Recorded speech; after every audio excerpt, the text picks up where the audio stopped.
Hi, I'm Darrin Peppard. Welcome to the Leaning into Leadership podcast, the podcast dedicated to today's hardworking leader. Join me every Sunday for leadership insight, inspiration, and a little pep talk to keep you rolling down your road to awesome. Why is it some schools outperform others? You look at demographics, you look at economic factors, you look at the recruitment of educational talent. But sometimes when we look into the data, there are schools that, compared to other schools with very similar demographics, similar challenges, even similar geographic locations, just simply perform better. Well, CEE, the Center for Educational Effectiveness, set out to identify why these positive outliers in the data exist. Today on the podcast, Erich Bolz and Eric Price join to discuss the characteristics of these positive outlier schools. They also talk about culture, leadership, and their podcast, Outliers in Education. I can't wait to share this conversation with you, and we'll get to it right after this.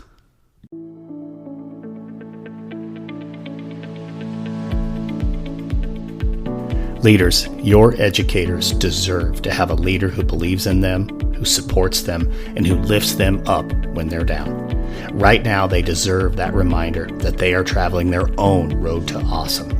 On that road to awesome, we focus on the things we can control and we let go of the things we can't. On that road to awesome, we rise by lifting others, not by pushing each other down. And on that road to awesome, we change the world one conversation at a time. Leaders, I want to work with your schools. I want to work with you and your educators to lift them up, to honor the work they do, and to let them know they are not in this alone. Let's get together. Let's have a conversation. Let's get your teachers back on that road to awesome, to find that love, to find that clarity, and to walk in their purpose. Reach out to us at roadtoawesome.net for your opportunity to bring Road to Awesome to your school.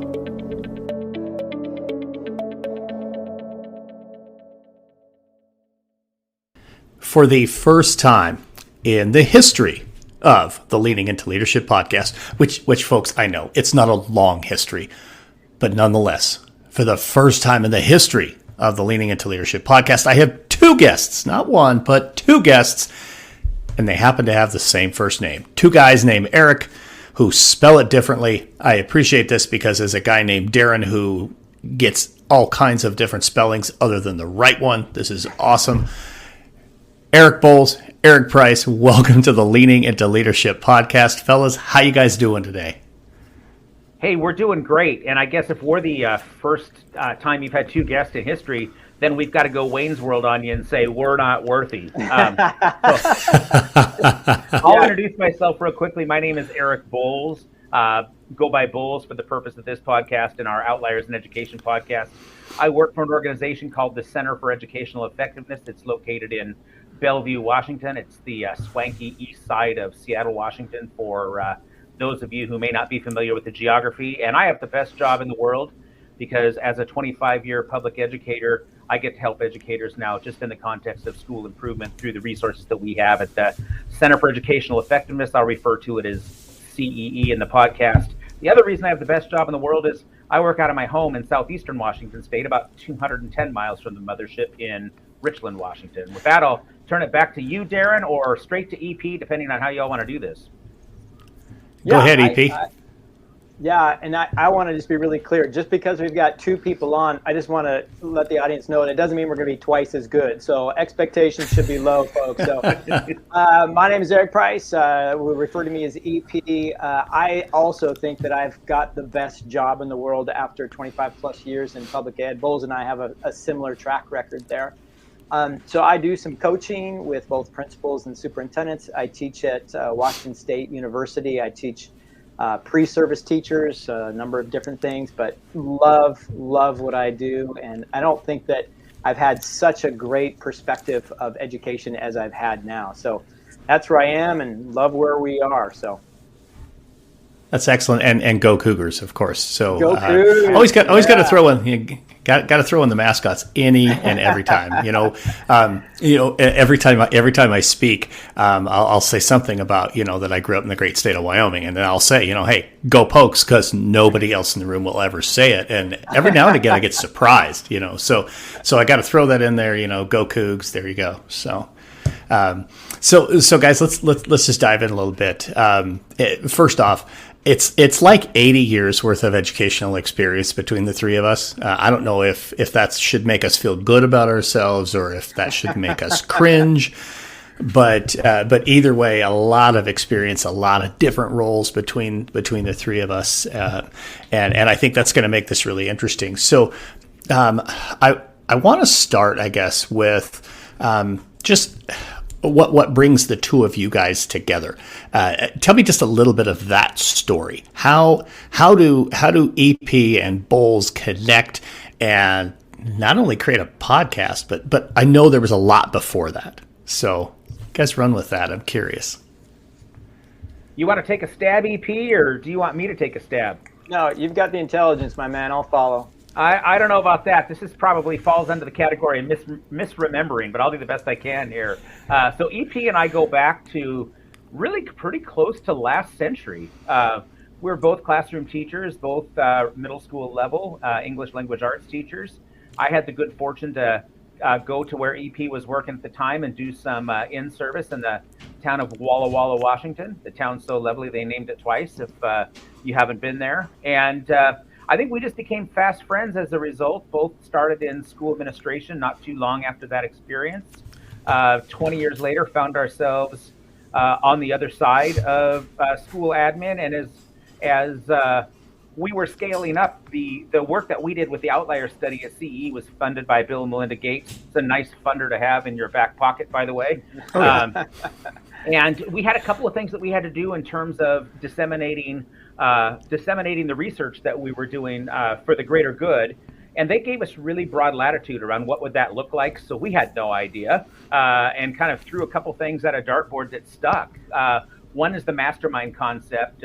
Want to give a shout out to Danny Bauer. Thank you so much for that connection, Darrin. His book is spellbinding.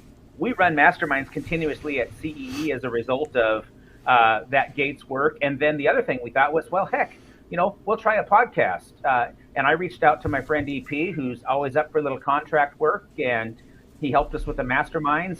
We recorded podcast 1, and we're now about 20 strong and have been going ever since. So yeah, you're right. Just kind of like every overnight friendship or success story, it's 20 plus years in the making. Yeah, and I think actually our first introduction was through a mutual friend, and we were both going to be doing a writing in service at high school, and Bolz came down with some kind of sickness, some cheesy excuse. I don't know, he's throwing up or something.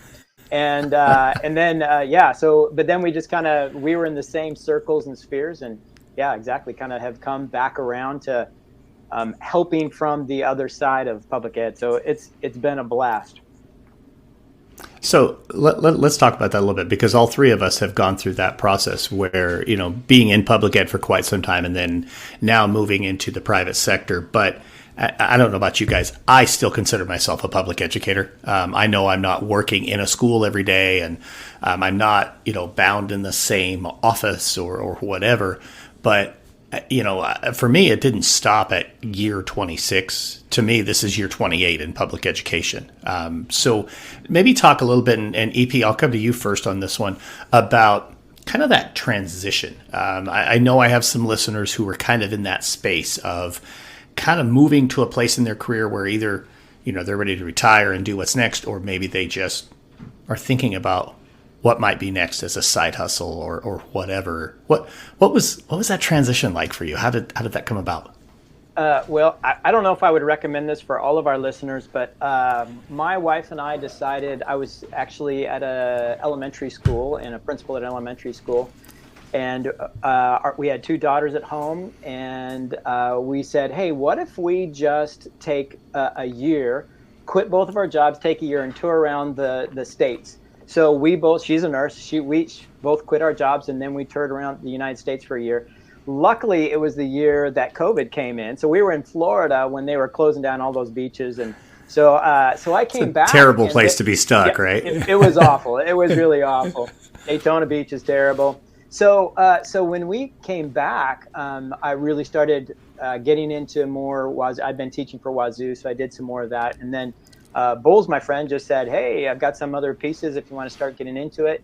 So I think some of our leadership pieces were just nice transition pieces for us to kind of move into this other side of it. And I totally agree with you, Darrin. Like, when I teach pre-service teachers, I don't think I am moving it all away from public ed. I think in the position that I am now, I serve public ed better than I ever have before. Well, and I would echo that.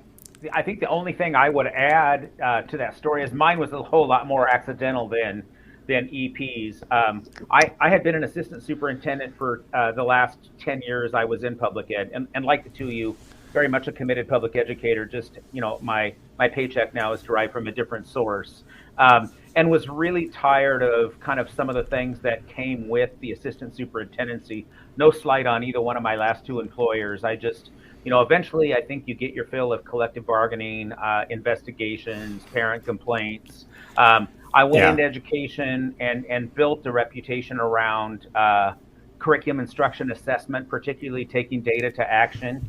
And so I had actually given my superintendent about an 18-month notice and said, I'm willing to go back into the classroom. I'm not exactly sure what my next chapter is going to be, but I just can't do this work any longer. It's mortgaging my health, and I've got to go a different direction. So in my last 4 years, we worked with CEE. CEE was a client of the last district I worked in, and we had 7 schools before COVID hit named as high progress schools in the state of Washington by the Washington State Board of Education, which is a big number for 24. I think we had more schools in our district than we had in the region overall. And when school improvement was one of the many things that was kind of under my purview. And one of the things that I recognized in the process was the schools that were taking the perceptual data from CEE, really unpacking that data to identify probably what the key problem of practice inside of their building was, and then utilizing a short cycle improvement framework from a little Jesuit basketball school many of you may have heard of from Gonzaga University in Spokane.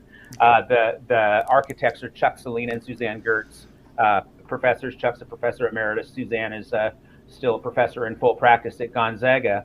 And so I said, man, we've really hit on something. These two things working together are really transforming schools. So I called up CE and just told them the story and said, our schools that are really using your data to make that an actionable problem of practice, and then using the discipline of 45-day improvement cycles that Chuck and Suzanne talk about in their 2 wonderful books. Also one of our podcasts, and Outliers in Education, for those of you who get a chance to listen. Bottom line, I think after 25 years, I know what I'm doing. And they said, "Do you want a job?" I'll tell you the rest of the story later. The short answer was, heck yes. I'd love to be taking data to action with clients who are really ready to take their schools and their systems to the next level, because that's the work I believe I was born to do. And gosh, my day job was getting in the way. I just think that's awesome. Especially, all of that from both of you was really fantastic, because to me, now being in this space as well, what I'm learning is how those of us who are in the consulting and speaking space connected to public education, the how we got there is just as dissimilar as the how we got to public education in the first place. Just like almost no teacher set out to be a teacher. Yes, there are a handful who, from the time they were 6 years old, I want to be a teacher, and no slighting on them at all. Those who do that and have been dedicated their entire life to it, God bless you. But most come to it in a different way. And I think exactly the same thing is true. I was having a conversation with a mutual friend of ours, and actually his episode, by the time people are listening to this, it's episode 38, Doug Kaplicki. Doug and I had a conversation about the very same thing, and how his transition, both out and then back in, have transpired. Just fantastic how everybody's journey is just a little bit different. But Bolz, I want to come back to specifically the talk around school improvement. around the data stuff. Every time I have a conversation with you, I come away in two ways. I come away smarter because of how all of the different elements of data and research that CEE does. But I also come away like a little dumbfounded, feeling like, man, I know data less than I thought I did every time I talk to you. So let's dig in a little bit on not necessarily data yet, but on school improvement. You talked about how these collective groups of schools who had identified specific problems of practice and really dove in were able to make a difference. Now, before we go deep, I just want to, and maybe both of you guys here too, we're post-pandemic, we think, and now a lot of schools are starting to turn their focus back to school improvement, whether that's a traditional look at it or maybe it's a little bit something different. I know what I'm hearing when I'm out on the road. What are some of the things that you guys are hearing? Where are schools pouring their efforts in right now in terms of school improvement? Wow, I'm out there right now really working through kind of the client engagement work, which happens typically in September, and we're getting a huge response this year compared to the last 2 or 3 years around, hey, we really want to get wrapped into your surveys and your survey process again. So I think you're absolutely right. It's absolutely on the forefront of folks' minds. And the huge concern I have is, and I know for those of you who are listening, my voice sounds incredibly youthful, but I was actually a principal last century, starting in that role in 1999, which was a great year if you're a Prince fan, if for no other reason. Well, yeah, there you go. Yeah. One of the things that I think those of us who came through kind of late 90s, early 2000s, and we stayed in through ESSA, we're the babies of No Child Left Behind, and then we went into ESSA. And what school improvements look like across the country is, we generally take our high stakes data, we look at fourth grade data, which is really last year's third graders. We compare it to this year's fourth graders, so we're already at an apple and an orange. We kind of pat ourselves on the back if we get a 3% bump, and we hang our heads in shame if we get a 3% decrease over time, even though we're comparing two completely different cohorts, which many of us should have an issue with that. We don't. So then what we do is the principal's responsible for having a school improvement plan kicked to somebody in the central office in at least 46 of our 50 states. And then they're on file, or the state takes a look if you're in the wrong stage of improvement. So where we focus our work is, unfortunately, I think in those high stakes test results, we write a SMART goal, looks a lot like last year's SMART goal. The principal, rather than taking the process through an organic process with staff, oftentimes just because they're short on time, writes the school improvement plan at the stroke of midnight to get it in under the wire. And, and we rinse and repeat, and we've done this for 20 years, and we wonder why on earth are we not getting different results? I mean, it's the quote misattributed to Einstein, right? I mean, it's the definition of insanity. We keep practicing the same way, we get the same results for 20 years, and year 21 looks the same. So my fear is we're going to see schools go right back into that approach, and systems go right back into that approach. And what we unequivocally know, both through our research at CE and through Chuck and Suzanne's work, and then actually really bringing that to life in practice, is there is a better way. We will return to the Leaning into Leadership podcast in just a moment. But first, let me ask you a question. Have you ever said to yourself, man, I should write a book? Well, if you have, then let me ask you another question. What's holding you back? What keeps you from taking the step that moves you from, I have an idea about a book, to I am a published author? From experience, I would bet it's probably you're wondering who would even want to read a book that I wrote. Maybe you're questioning the idea. Is it unique enough? Is it valid enough? Is it good enough to be a book worthy of having published? Hey, as a best-selling author myself, I can tell you most writers have had the exact same feelings at some point in time during their writing journey. Here at Road to Awesome, we believe in cultivating leaders by elevating voices and promoting positivity. And a part of that work is publishing books for educators by educators. Go to roadtoawesome.net and hit the Contact Us button to set up a free, no obligation conversation about your book idea. Hey, educators, we've all had incredible experiences. We all have amazing stories. and every one of them deserves to be told. Go to roadtoawesome.net, hit the Contact Us button. Let's have that conversation about your book idea.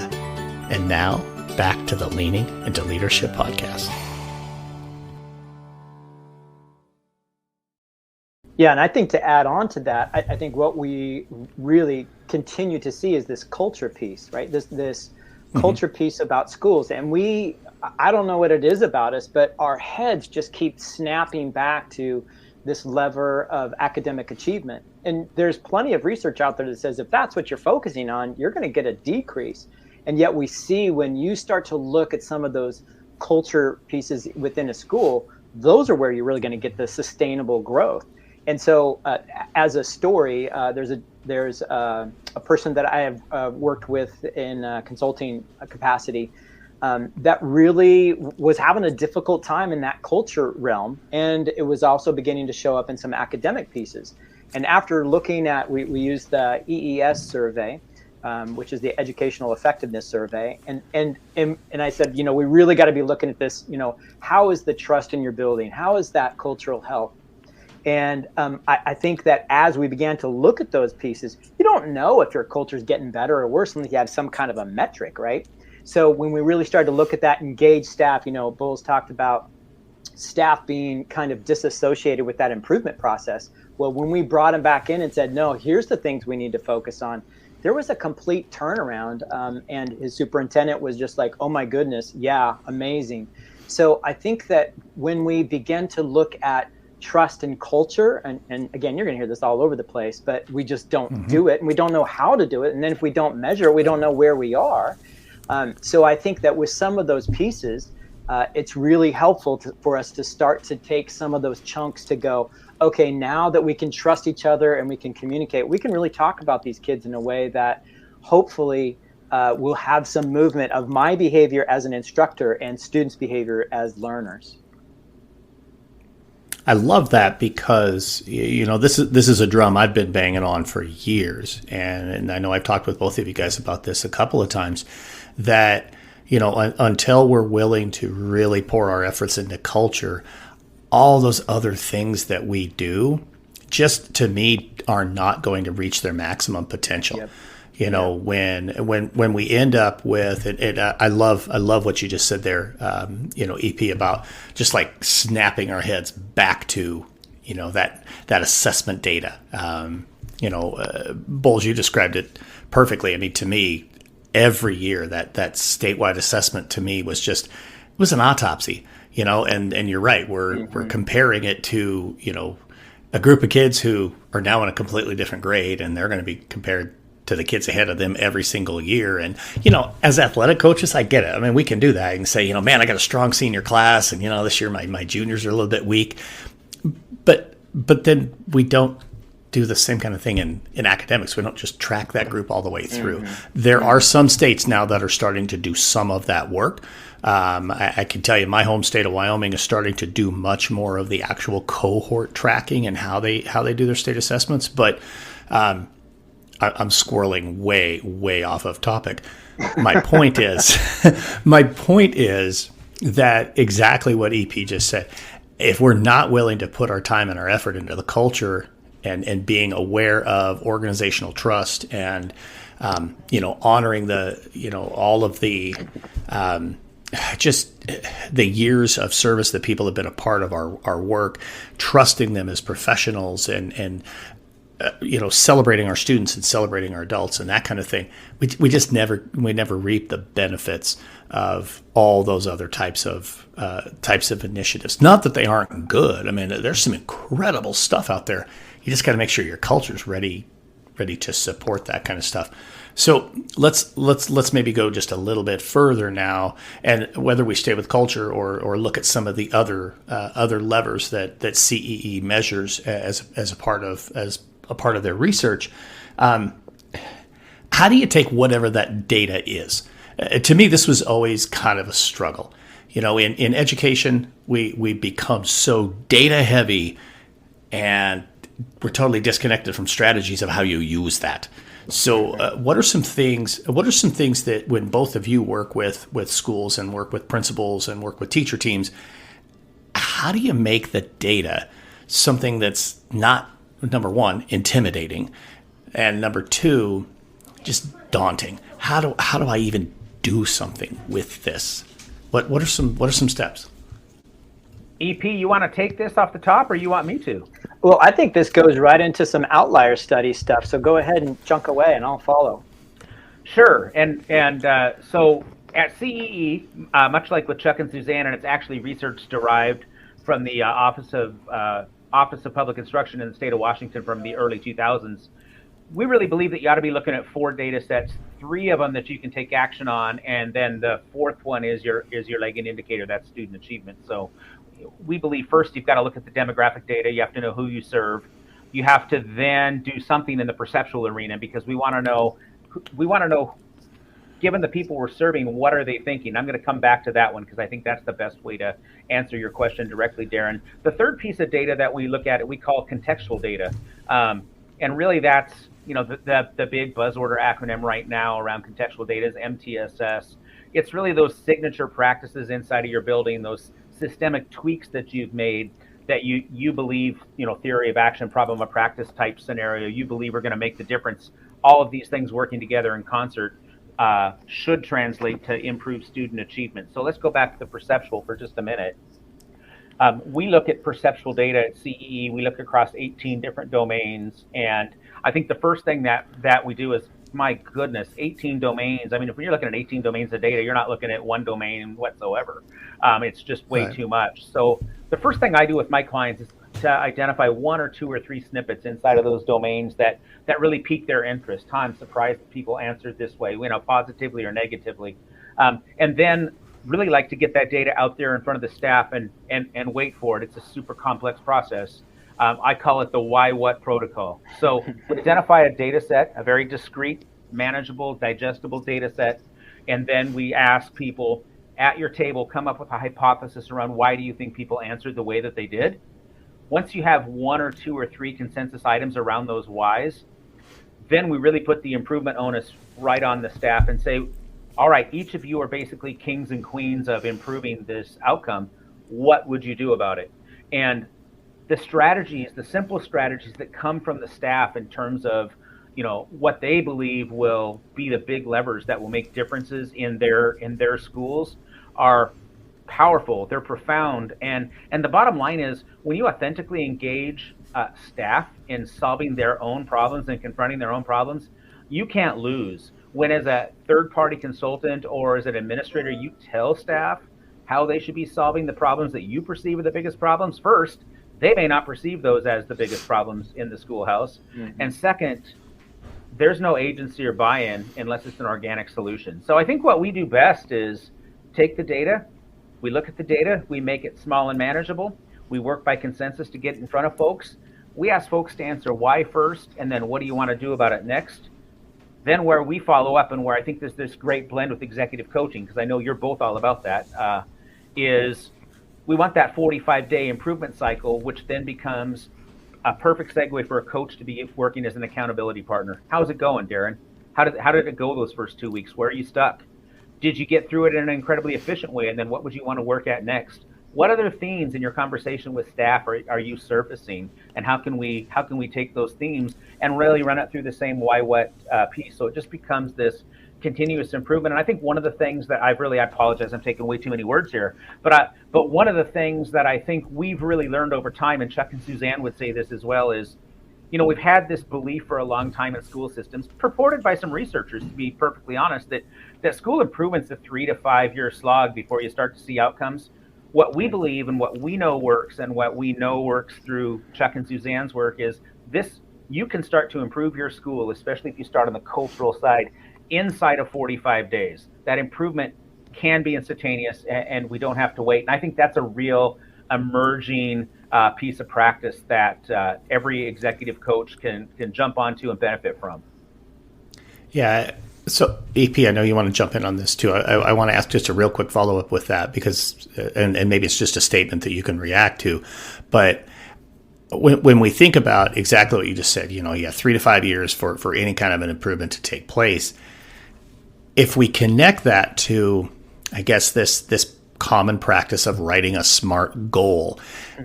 Is that a lot of that driven because we'll write data based on our state assessments as opposed to things that we can see in these small, short cycles? I love how you're talking about 45-day cycles.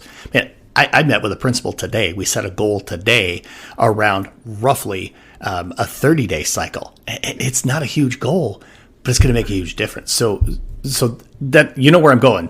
Bolzy, go ahead.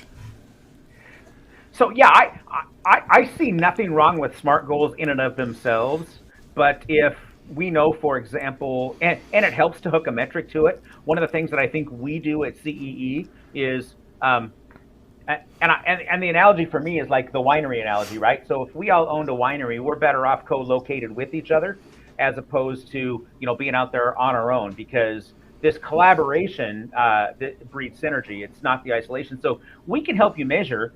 You can turn things into SMART goals. You can look at things, for example, like the trust gap, what I believe about myself versus what I believe about my peers. You can take numbers, but the bottom line is you've got to go out as the leader and ask the questions. Why do you believe, EP, that there's not trust with the staff? Why do you have a lot of belief in your own efficacy as an educator, but that efficacy around your peers were questioning? What then would you suggest we do to make that alignment tighter? And I love what you said, Darrin, because 30-day cycle, 45-day cycle, it can be a small goal. We're gonna shrink the I versus they gap. We're gonna find a way to feel better about our peers. It's a really simple fix most of the time, and I could expound on that for days. But I'm completely picking up what you're putting down, and I think the SMART goal is. We sometimes, from the compliance end, the policy end of education, just beat certain things to death, and I think the SMART goal is one of those examples. Yeah, and I think those are easy things to hang on to, right? Those are easy handles to grab, which, think about a superintendent, and what does a superintendent focus on, right? Well, if a superintendent understands some academics and what's happening in the classroom, some teaching and learning pieces, that's maybe a big if. Now the next question becomes, well, what are they going to do about it, and what should they be looking at? And they're going to go exactly, Darrin, to what you said before. They're going to snap right to that academic achievement. Like, that's a really public-facing graphic and numbers that other people can understand, right? That becomes very easy to look at in a political realm. If I go to the practical side of it, though, let me just ask a question. How much training did you both, or did the three of us have in how to improve a culture as a principal or as a superintendent? Yeah, very little. Yeah. And so now when we take a look at this core thing that we know will improve schools, I'll just go to the practical side of it. Now we go, okay, well, I know that maybe my school culture sucks. I don't know what to do now. And so now we get a kind of that recursive look of, so now that's where that coaching comes in to say, hey, you've got some data pieces now about culture, or perceptively that, it ain't good. So now what can we do about it? And I think a lot of our leaders are very intelligent, know a lot, but they don't know what to do. And I think just coming alongside them with those questions and saying, hey, where do you want to go? Really strategic planning that we would do, which we do with districts. You're doing it with that principal and their staff in a cultural context. So I think really it just keeps coming back to, Lencioni, right? Trust, relationships. If you don't know how to get those healthy, then you're not going to get the academic achievements that you're going to need in that building and or district. So then the question to the principal or the soup is, well, how do I do that? And that's where I think that coaching comes in to say, well, let's go through some processes. Right. Really, again, a trust strategic plan with that building or district. There's just so much to unpack right there. And I'm going to throw it right back to you, EP, with this question that just came to me as you were talking. So many of our leaders, you're right, so many of our leaders are just not clear on how do I build the culture in my building. Again, master's program, my doctorate program, no, I didn't learn anything about how to build culture. I learned that on the fly. I learned it from other people. But you know what? We all were given support in some way, shape, or form around how to manage our classrooms, around how to build relationships. You said relationships. It's to me, it's the key word. Yep. Why is it? I have my own theories. I want to hear yours. Why is it that maybe school leaders can be so good in the classroom and understand that relationship building piece, and then step into administrative roles and, I don't know, lose that connection or forget or not even think of their staff as their classroom. What do you see there? What are your thoughts on that? So why does that flip for that leader coming out of maybe culturally? Yeah, I don't know. I think like you used an athletic example before, and I know all of us have coached in here. So we know that as coaches or as teammates, there's a culture in that team, and we've experienced that. But there have been examples of a good culture that we've gone through, and I think the same thing in that classroom. When we get to the principalship, where did we see the examples of a really good culture and or how to develop, and even worse, how do you flip it around, right? That's just not something that I think is emulated very often. So I don't know if I'm hitting where you're thinking, Darrin, but no, I think you just kind of get stage fright, and because I remember my first principalship. So I may not be the sharpest tool in the shed, and I'm out playing tennis with this dude, and he says, "Dude, what are you going to do as a principal?" And I'm like, "Principal things." Like, I don't know what that is, none of us really know what that crap is, right? So I think that we get to this place where we feel like we're on marbles. We do know that culture is important. We just don't know what in the heck we should be doing about that stuff. Right. Bolz, you may think differently. I don't think a whole lot differently. I would add three things. I think one, being the curator of the culture is not in any job description anywhere for a principal. So I read the job description, I go interview, very unlikely that there's a adult relationship or culture question asked in the interview. I have no idea that that's necessarily a part of my job. Again, I think we're victims of well-intended but misguided federal policy. So principals believe job one is to increase academic achievement. It is job one, but you've got to do a whole lot of other jobs before you start to see the fruits of that labor, because like we've said, academic achievement is really the ultimate lagging indicator inside of the schoolhouse. So I think some misgivings around leading and lagging indicators. And then third, one of my favorite examples, again, kind of going back to that athletic analogy, is what we do intuitively as classroom teachers that oftentimes attract attention to being promoted into maybe the administrative ranks, where a mentor might say, "Boy, you really ought to go ahead and pick up that admin credential while you're going back for your master's. I think you'd be a good fit in that role." I think we do some things in the classroom that are unconscious, or we don't necessarily directly translate to our work with adults. We know it's our job as teachers to build community with kids. We don't necessarily know that that's our job as adults, nor do we know how to do it. And the analogy I would use is, for those of you who follow a basketball player by the name of Urban Magic Johnson, his coaching career lasted 16 games. He could not break down and teach anybody the things that he knew. And when you watched him on the court, he had gifts that he had honed, that he practiced with automaticity that he could not translate. So I think some of our most gifted teachers don't recognize, and because teachers practice in isolation, and I may have really figured it out on my own, it's not intuitive to our teachers who move into the administrative ranks that your job is to create that same incredibly inclusive community that with the adults in your system, both your family community and your staff community that you created as that probably highly skillful teacher. So those are. I think you move into a management, like we are thinking about managing people, right?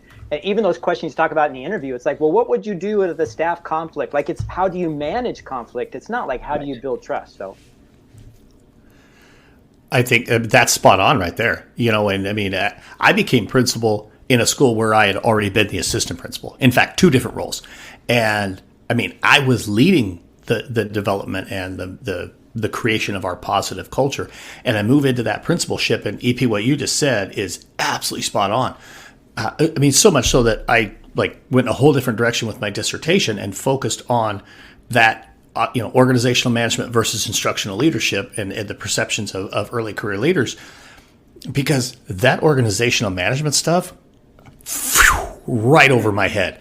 I mean, we all have our areas we struggle in. And for me, year one as a principal, it was all the organizational management. I mean, from time management to, supervision of classified staff to, just all of the budget. I hadn't had any hand in the budget, and all of a sudden here I'm handed my budget, and how do I do this? And I mean, I was blessed with a brilliant secretary and, all of those kinds of things. But yeah, for me, the organizational management stuff it sucked the life out of me. And as a result, I think this happens to almost all of us. As a result, culture couldn't be a priority, or I didn't allow it to be a priority. Because you were stuck in that structure. Exactly. Yeah. Yeah. Oh yeah. Yeah. And I'm not a systems guy. Well, I am now, but I wasn't at the time. And, having to learn how to manage systems. And that circles all back to the executive leadership coaching, which that's where I got my first taste of executive leadership coaching, by having a coach. And of course now, like you, EP, that's what I do. And I just love doing that stuff. So let's do this. But before we go to our final question, I want to ask you guys, talk a little bit about the podcast. Share a little bit about what it is, but more importantly, I've been on your podcast. I listen to your podcast. There's just like this particular interview, there's so much fun back and forth with the two of you. What are some of the joys and things you're learning through doing your Outliers podcast? You want me to take a crack, EP? All right. Shoot. So like we said, we had these two charges. You have to find a way to disseminate these incredible research results. And by the way, the Outlier study can be found on our website. It's pretty prominent. Worth taking a look at if you haven't seen it at effectiveness.org. Simple website. And I'll have it linked in the show notes. Yeah, it'll be there for everybody. Fantastic. So we initially started with some of the practitioners inside of the Outlier study, with some of the principals and superintendents, and then just sort of, I wish I could say that this was part of a meticulous plan, but you've already picked up the theme of our meandering lives in your great questions. We realized, Mo and Curly. All these people that have regional prominence, national prominence, the things that they're working on, the curation and improvement of culture, the organizational development, the executive coaching stuff that you're doing, Darrin. When you were on the show, there's so many overt ties to the Outlier study. It's not even funny. So kind of a light switch flipped on for both EP and myself, and then, other folks at CEE, which was, let's go out and look at folks that are really doing outlier work in the educational sector, either in consultation or directly in practice. We're making a huge impact, and let's get those folks on the show, because we can tie whatever your central tenet is, we can tie it to the 11 common conditions inside of the Outlier study. So our show has really kind of migrated that direction of, as opposed to illuminating just the practitioners in the study, we're now really trying to illuminate the practices with folks out there having a huge impact like you, Darrin. And like I say, doing it with somebody who's been a friend for 20 years. Our producer's been a friend of mine since we were 16 years old, and you got to meet him. He's absolutely brilliant as well. Gosh, I don't know what you can label this, but you can't really call it work. Yeah, I think it really is a lot of fun. But I think that, like, my mindset going into it is, okay, if I'm a principal, or a soup, what would be helpful? Like, what do we have to share here that would be helpful? And I think, like, I did some work with Janelle Keating and Bob Baker many years ago. And I remember I was doing something at the district level, and I was asking Bob a question about it. Say, hey, Bob, what do you think? And he's like, Eric, I think you might have used a lot of your calories doing this when you should have probably been doing this. And it was like this like epiphany for me to go, oh yeah. And so I think it's helpful, like Darrin, what you're just talking about is all this stuff is on our plate. It's hard for us to get out of those weeds, right? So I think that part of the podcast is to say, hey, here's something to think about that can actually get you out of that weeds to get to the place where you can start to, chip away at some of those cultural spots. So I think that, like, the more that we can just take the research that we know that's really rich, but just to say, okay, here's what in the stuff you need to do with it. Here's some practical things that you can do with it. Somebody can listen to it in 30, 40 minutes and go, oh, that helps me, right? So they're not learning so much as remembering, and then to go, yeah, okay, remind me about that. So I think that those pieces for us it's fun because we've had so many, I'll speak for myself, so many mistakes in our lives, in our careers, that it allows us to go, this would have been a really helpful thing. If I would have had a friend like you, Darrin, come in and said, Price, you idiot, why in the suck are you doing this? Like, that would have been really helpful. I will Yeah, just add, for sure. one of the things that we've heard from a couple of principals lately that has been a completely surprising unintended consequence is we have principal friends who are reaching out to us, and they're using either snippets or entire podcast episodes as their PD with their teachers, with their departments, with their leadership teams. And so the fact that it's getting that kind of traction and people are seeing its value and transmitting it to their staff is, I mean, it couldn't possibly be more rewarding for two guys who had literally no idea what the heck we were doing. And unlike Darrin, we put smart people on, and then we just ask them questions. It's unlike this interview right here. Come on now, you guys cracked me up. Well, you just like totally threw me off track there. And I'm not going to edit that out. I'm going to keep that. I will say this, it makes me think to is somebody who I've introduced you guys to, and I hope eventually you're able to have him on your show, Josh Tovar, who's a principal in Texas at Memorial Pathway Academy.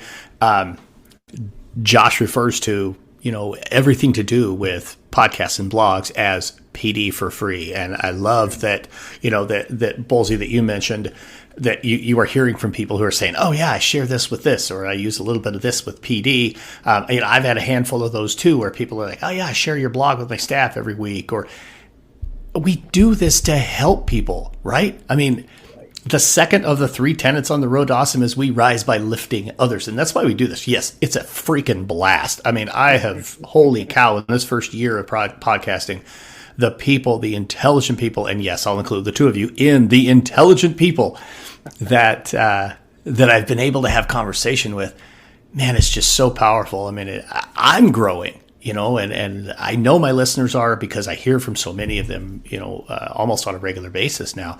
So it's just super fantastic. I'm glad you guys are having that same kind of experience and that same success. Your podcast is absolutely a blast. And folks, I'm going to tell you, it is linked in the show notes, but if you think these guys are fun on this podcast, you just got to go check them out on their own. I mean, they're kind of like reserved right now here, and maybe it's, I've got a little control of the two of them, but it's really a blast. I love the podcast that you guys have. So let me throw our last question out.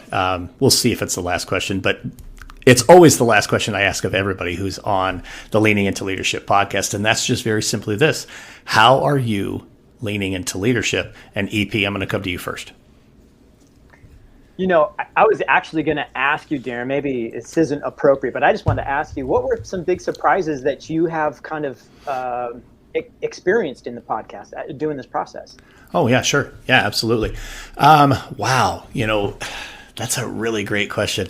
Number one, the amount of work that goes into the behind the scenes. That like what we're doing right now, recording, this is just so much fun. But then when it gets into like the post-production, and you guys have Jamie for that, which is a blessing for you guys.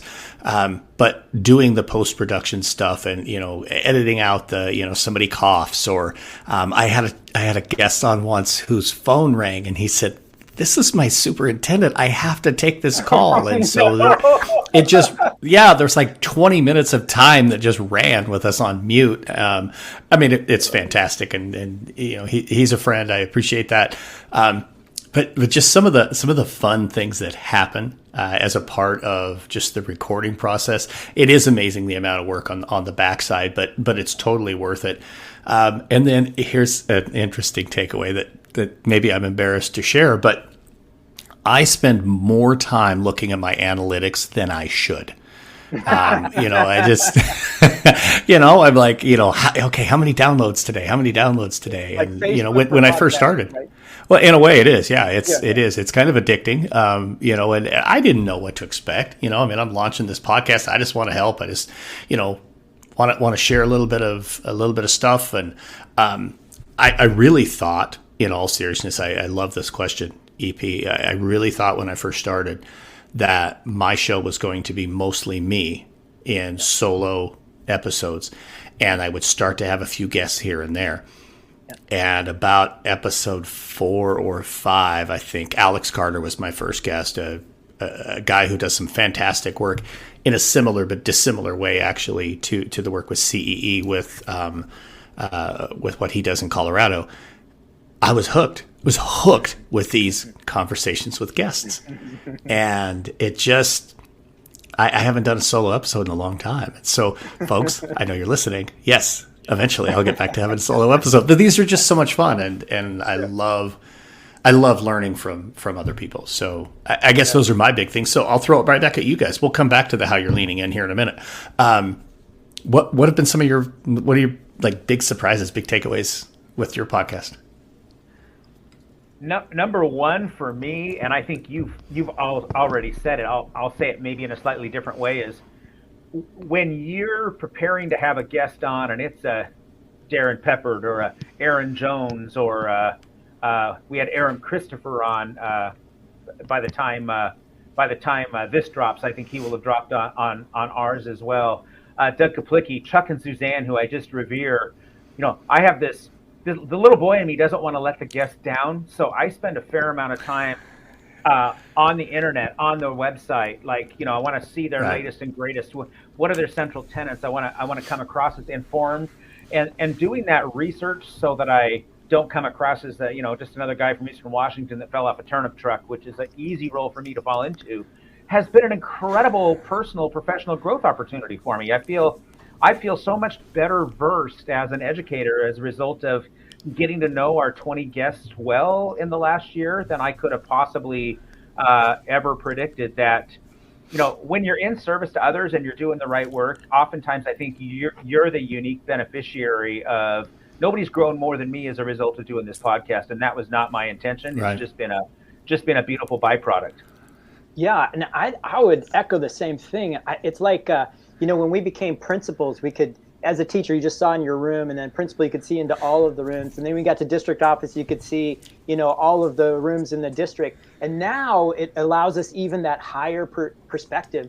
And the thing that's really been maybe shocking and surprising is they're all saying the same things. We all struggle with the same things, politics of where you're sitting, people above and below you. And really, I wish that we could all have these conversations, Darrin, like you have on your podcast, that are helpful conversations, because I know Bolz and I have grown a ton, and I'm still like 5'5", but I feel like I'm 6'2". Like I just it is amazing, the things that I have learned listening to people that have put things in different perspectives, but they're all saying the same stinking thing. So that's been the big shocker for me. I just love that. I mean, it is. I love that you went right at, when you're a principal, all of a sudden you could see what's happening in other rooms, and at the district level, you could see, because you're right. I mean, we all get stuck in our own little silos, and we think, and man, coming out of the pandemic, I don't think more than any time did we all come away thinking that I'm the only one having this struggle. I mean, I remember, coming away at a point in time, I went to a retreat, 15 months ago, and was surrounded by other educators from all over the place. And all of these, it's not fair to call them woe is me moments, because they were crappy moments. Yeah.